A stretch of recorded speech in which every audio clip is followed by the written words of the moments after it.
कश्मीर के जंगल में कालू कौवा अपनी पत्नी टुनटुनी के साथ रहता था। टुनटुनी कालू कौवे के साथ चाय बेचा करती थी। जब टुनटुनी एक बेटी की माँ बनी तब एक दिन उसने अपने पति से कहा, सुनो जी, अपना परिवार अब बड़ा हो गया है। जैसे जैसे बिटिया बड़ी होगी खर्च भी बढ़ेगा, तो मैं सोच रही थी क्यों न अपना काम बढ़ाया जाए। अरे टुनटुनी, तुम्हारी बात तो सही है। मुझे चाय की दुकान से फुर्सत ही नहीं मिलती कि मैं कोई और काम करूँ। तब तक आप लोग हमारे इस वीडियो को लाइक और अगर आपने हमारे चैनल को सब्सक्राइब नहीं किया है तो जल्दी से सब्सक्राइब कर लें और कमेंट सेक्शन में जरूर बताएं कि आपको हमारी ये कहानी कैसी लगी। कालू जी, मुझे ना स्वादिष्ट पनीर छोले भटूरे बनाने आते हैं। क्यों ना हम पनीर छोले भटूरे भी अपनी दुकान पर बेचें। हम शुद्ध घर के बनाए हुए पनीर से पनीर छोले भटूरे बनाएंगे। ठीक है टुनटुनी, तेरा मन है तो हम कल से ही काम शुरू करते हैं। अगले दिन सुबह सुबह टुनटुनी ने पनीर बनाया। फिर उस पनीर से स्वादिष्ट पनीर छोले भटूरे बनाकर पति की दुकान पर बेचने गई। भाई साहब, चाय के साथ साथ मेरी पत्नी के हाथ का बना हुआ शुद्ध पनीर छोले भटूरे भी खाइए। एक बार खाओगे तो बार बार आओगे। अरे वाह भाभी जी, आपके हाथ का बना पनीर छोले भटूरे तो बहुत ही स्वादिष्ट है। भाई कालू, इस पनीर छोले भटूरे के कितने हुए? साहब, आज हम अपने ग्राहकों को मुफ्त में ही पनीर छोले भटूरे खिला रहे हैं। पक्षियों की खुशी ही हमारी खुशी है। आप कल से पनीर छोले भटूरे के पैसे दीजिएगा। वैसे मैंने दाम बहुत ही कम रखा है, सिर्फ 20 रुपए में एक प्लेट है पनीर छोले भटूरे की। इस तरह टुनटुनी के बनाए हुए पनीर छोले भटूरे की अच्छी बिक्री होने लगती है और उन पर काफी पैसे आने लगते हैं। सुनो जी, अपना काम बहुत बढ़ गया है। मैं सुनहरी का ध्यान ठीक से नहीं रख पा रही हूँ। क्यों न मैं अपनी छोटी बहन टूनी चिड़िया को भी यहाँ बुला लूँ, काम थोड़ा हल्का हो जाएगा। ठीक है टुनटुनी, तुम जैसा ठीक समझो। अकेले तुमसे कारोबार नहीं संभलेगा। कुछ दिनों बाद टूनी चिड़िया भी घर आ जाती है, पर टूनी चिड़िया छोले भटूरे की बिक्री देखकर वो अपनी बहन टुनटुनी से जलने लगती है। अरे बाप रे, इस टुनटुनी की कमाई तो महीने की 1 लाख से कम नहीं होगी। मैं कुछ ऐसा करूँगी कि एक दिन टुनटुनी जेल में होगी, फिर मैं जीजा जी से शादी कर लूँगी और सारी जायदाद मेरी होगी और भटूरे की दुकान भी। टुनटुनी चिड़िया कालू को वो दुकान जाने की तैयारी कर रहे थे, तभी उनकी गाय जोर जोर से चिल्लाने लगती है। अरे ओ टूनी, जरा जाकर देख, ये हमारी गाय आज इतना क्यों चिल्ला रही है। टूनी जाकर गाय को देखती है तो उसके मुंह से झाग निकल रहे होते हैं। अरे ओ दीदी, ये आपकी गाय को क्या हो गया है, मुंह से झाग निकाल रही है। टूनी की आवाज सुनकर दोनों पति पत्नी उड़कर वहाँ आते हैं। हाय राम, ये मेरी गाय को क्या हो गया। लगता है कोई जहरीली चीज गलती से इसने खा ली है। अब मैं पनीर कैसे बनाऊंगी। गाय वहीं मर जाती है और अब कालू की दुकान पर पनीर छोले भटूरे बिकना बंद हो जाते हैं और वहीं पक्षियों की पनीर छोले भटूरे की डिमांड बढ़ती जा रही थी। दीदी एक काम करो, मेरी जान पहचान का एक हलवाई पनीर बेचता है। तुम उससे पनीर लेकर पनीर छोले बनाना शुरू कर दो। मैं आपको सस्ता पनीर दिलवा दूंगी। टुनटुनी ना चाहते हुए भी सस्ते पनीर लाकर पनीर छोले भटूरे बनाने लगती है और अपने ग्राहक पक्षियों को खिलाने लगती है। लेकिन सस्ता केमिकल वाला पनीर छोले भटूरे खाकर पक्षी बीमार पड़ने लगते हैं। पुलिस टुनटुनी को पकड़कर जेल में डाल देती है। तभी टूनी चिड़िया खुश होकर बोलती है, अब तू जिंदगी भर जेल में सड़ती रहे और मैं कालू जी से शादी करूंगी और सारी संपत्ति अपने नाम कर लूंगी। मैंने जानबूझकर सस्ता केमिकल वाला पनीर तुझे दिलवाया था। ये सब मेरा प्लान था। मैंने ही तेरी गाय को जहर दिया था। टूनी चिड़िया की सारी बातें वहाँ खड़ी सुनहरी सुन लेती है और टूनी चिड़िया से कहती है, टूनी मौसी, आपने मेरी मम्मा के साथ अच्छा नहीं किया। मैं आपको नहीं छोड़ूंगी। मैं पुलिस को सारी बात बताऊंगी और आपको जेल में डलवा दूंगी। उसके बाद सुनहरी जल्दी से पुलिस स्टेशन जाकर सारी बात पुलिस को बता देती है। फिर पुलिस टूनी चिड़िया को जेल में डाल देती है और टुनटुनी चिड़िया जेल से बाहर आ जाती है। सुनहरी, तूने तो अपनी माँ को जेल से बचा लिया। तूने बहुत बड़ा काम किया है बेटा।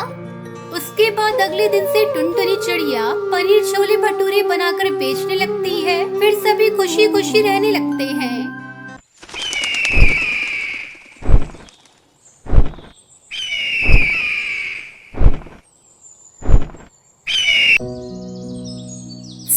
नगर के जंगल में टुनटुनी चिड़िया अपने पति कालू कौवे के साथ रहती थी। कालू कौवे किसान था, वो टमाटर की खेती करता था। एक दिन टुनटुनी अपने पति के लिए भोजन लेकर खेत पर आई। ओ रानी के बापू, मैं आपके लिए भोजन लेकर आई हूँ, जल्दी से आकर खा लो, नहीं तो भोजन ठंडा हो जाएगा। अभी आया भाग्यवान, पौधे में पानी डाल रहा हूँ। ठीक से पानी नहीं डाला तो पौधे सूख जाएंगे। तब तक आप लोग कमेंट में बताएं 132 माइनस 10 कितने होते हैं। थोड़ी देर बाद कालू कौवा पौधे में पानी डालकर आता है और भोजन करने लगता है। तभी एक व्यापारी उसके खेत पर टमाटर खरीदने आता है। कालू भोजन करके व्यापारी को टमाटर देता है। ये क्या साहब, ये पैसे तो बहुत कम है। साहब इतने कम रुपए में तो मेरी लागत भी नहीं आएगी। भाई मैं तो तुम्हें इतने ही पैसे दूंगा। अगर तुम्हें ज्यादा पैसे चाहिए तो तुम दूसरे व्यापारी को अपने टमाटर बेच दो। ठीक है साहब, आप जो दाम देंगे मुझे मंजूर है। व्यापारी टमाटर लेकर वहाँ से चला जाता है। कालू को वो सारे पैसे टुनटुनी चिड़िया को दे देता है। ये तो बहुत कम पैसे हैं जी, क्या करूँ? टुनटुनी, कुछ समझ में नहीं आता। इतनी मेहनत करके टमाटर उगाता हूँ पर मन मुताबिक दाम ही नहीं मिलता। मेरी बात मानो, अब से व्यापारी को टमाटर बेचना बंद करो। खुद से अपने टमाटर को बाजार में ले जाकर बेचो, इससे हमें ज्यादा मुनाफा होगा। अगर मैं टमाटर बेचने बाजार चला जाऊंगा तो खेत की देखभाल कौन करेगा? और अगर अच्छी देखभाल नहीं होगी फसल सूख जाएगी। तुम खेत की चिंता क्यों करते हो जी? मैं और रानी बेटी है ना, हम दोनों मिलकर खेत की अच्छी तरह से देखभाल करेंगे। अब तो अपनी रानी बेटी भी बड़ी हो गई है, हम दोनों अच्छे से सारा काम कर लेंगे। शाम हो गई है, चलो घर चलते हैं। 2-3 दिन बाद कालू अपने खेत से टमाटर तोड़ता है और एक ठेले पर रखकर उसे बाजार में बेचने जाता है।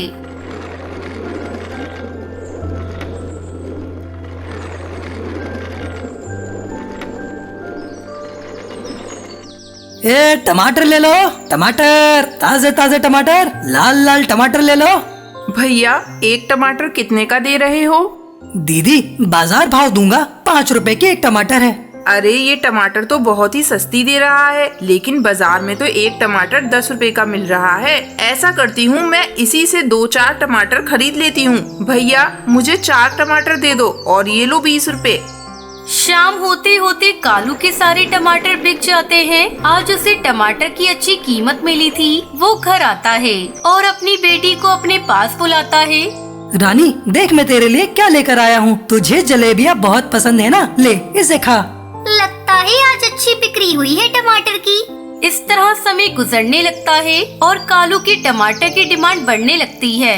माँ, पापा से कहो ना, अपनी टमाटर की पैदावार बढ़ाने के लिए बाजार से ऑर्गेनिक खाद खरीद कर लाएं। इससे हमारी फसल ज्यादा होगी और हमें मुनाफा भी ज्यादा होगा। टुनटुनी चिड़िया ये बात कालू कौवे को बताती है। अगले दिन कालू कौवा बाजार से एक दवा खरीद कर लाता है।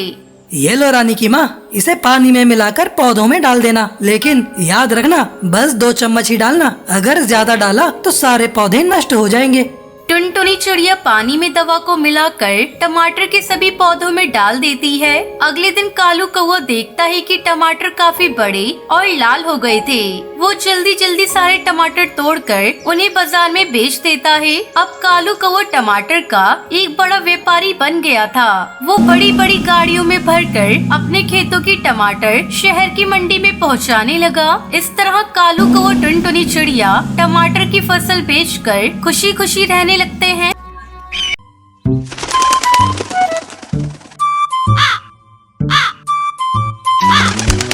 नैनीताल के जंगल में टुनटुनी चिड़िया अपनी माँ टूनी चिड़िया के साथ रहती थी। उसके पिता की मौत बचपन में ही हो गई थी। तब टूनी चिड़िया ने टुनटुनी को माँ और बाप दोनों का प्यार दिया। टुनटुनी अब बड़ी हो गई थी और उसकी शादी की चिंता टूनी चिड़िया को सताने लगी। एक दिन जंगल का मुखिया कड़कनाथ कौवा टूनी चिड़िया के घर आता है। कहो भाभी, कैसे हो? सब कुछ बढ़िया चल रहा है ना? मुखिया जी आप बताइए, कहिए कैसे आना हुआ? तुम्हारी बिटिया के लिए रिश्ता लेकर आया हूँ। शहर में मेरी मौसी का बेटा है। तुम कहो तो बात आगे बढ़ाऊं। वैसे आजकल मौसी मेरे पास आई हुई है, कल उनका बेटा भी आने वाला है। तुम चाहो तो कल ही टुनटुनी को दिखा देते हैं। ठीक है मुखिया जी, एक न एक दिन बेटी को विदा तो करना ही है। अगले दिन मुखिया की मौसी चंपा कौवी और उसका बेटा कालू टुनटुनी को देखने आते हैं। बहन जी, मुझे तो टुनटुनी पसंद है, बस मेरा बेटा हाँ कह दे, फिर लेन देन की बातें भी हो जाएंगी।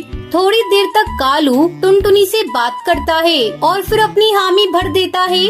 मुबारक हो बहन जी, अब आपकी बेटी मेरी हुई, लेकिन दहेज में मुझे 2 लाख रुपए नगद चाहिए। मेरा बेटा अपने काम को आगे बढ़ाना चाहता है, इसमें पैसे तो लगेंगे ही। वैसे भी मैं आपसे बहुत थोड़ा दहेज मांग रही हूँ। आप लोग गांव के हैं और हम लोग शहर के। शहर में शादी करने के लिए बहुत सारा दहेज देना पड़ता है। मैं तैयार हूँ बहन जी, बस मेरी बेटी का घर बच जाए, इससे ज्यादा खुशी की बात मेरे लिए और क्या होगी। इस तरह कुछ दिनों बाद टुनटुनी और कालू की शादी हो जाती है और वो अपने ससुराल आ जाती है। शादी को 1 महीना गुजर जाता है। एक दिन टुनटुनी अपनी सास से कहती है, माँ जी, एक बात पूछूं आपसे। मेरी शादी हुई 1 महीना गुजर गया, पर ये रात को कभी घर पर रुकते ही नहीं है। आखिर इनका ऐसा कौन सा काम है जिसे वो दिन में नहीं कर सकते?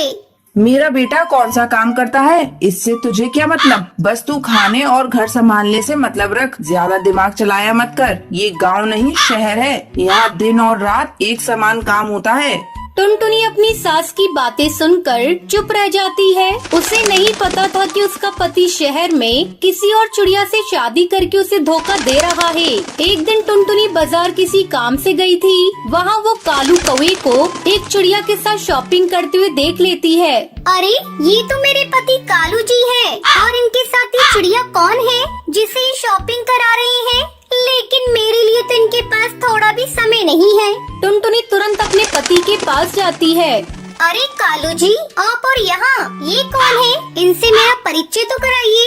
मैं इनकी पत्नी हूँ और आज मेरे पति देव मुझे शॉपिंग करा रहे हैं। लेकिन इनकी पत्नी तो मैं हूँ और मेरी इनसे शादी हुई है। क्या बकवास कर रही है? मैं तुझे नहीं जानता, चलो जाओ यहाँ से। टुनटुनी आंसू बहाती हुई अपने घर चली जाती है। माँ जी, आप लोगों ने मुझे धोखा दिया है, मेरी जिंदगी के साथ खेला है।